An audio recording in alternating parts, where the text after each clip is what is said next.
Allah Teala hayırlı kapılar açsın inşallah. Allah Teala size daha güzel imkanlar sunmayı nasip etsin bize inşallah.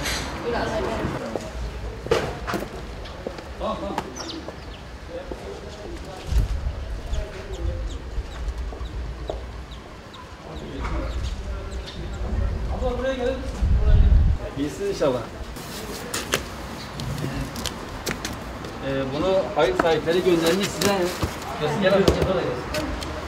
Onlara bol bol dua edin, tamam mı? Allah Teala size de hayırlı kapılar açsın inşallah. Allah sağlık sıhhat versin. Selamünaleyküm. Nasılsın abla? Sesin inşallah.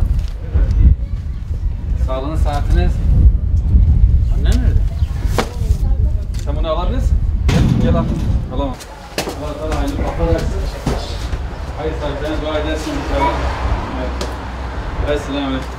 خديجة رازي بهم كان؟ لا الحمد لله. استغفر الله. لا سير كله. نعم. شلون ماشي؟ الحمد لله جرب. Bunu da size vereyim. ولا دواش ولا بوشنا أو بيم قارتية خديجة رازي. Bir hele bimi. شو لازم يوم آمين إن شاء الله. الحمد لله خديجة رازي. آمين إن شاء الله. Bismillah. Uluslararası İnsani Yardım Derneği İHO Ebrar olarak Türkiye'de Ramazan yardımlarımıza başladık. Hayırseverlerimizin vermiş olduğu gıda kollerini hijyen kurallarına dikkat ederek fakir, muhtaç ve yetim ailelerimize dağıttık. Kendileri çok teşekkür ediyor, çok dua ediyorlar. Ramazan ayı münasebetiyle hakikaten hayır ve ihtiyaç sahibi insanların sayısı da çoğaldı virüsten dolayı.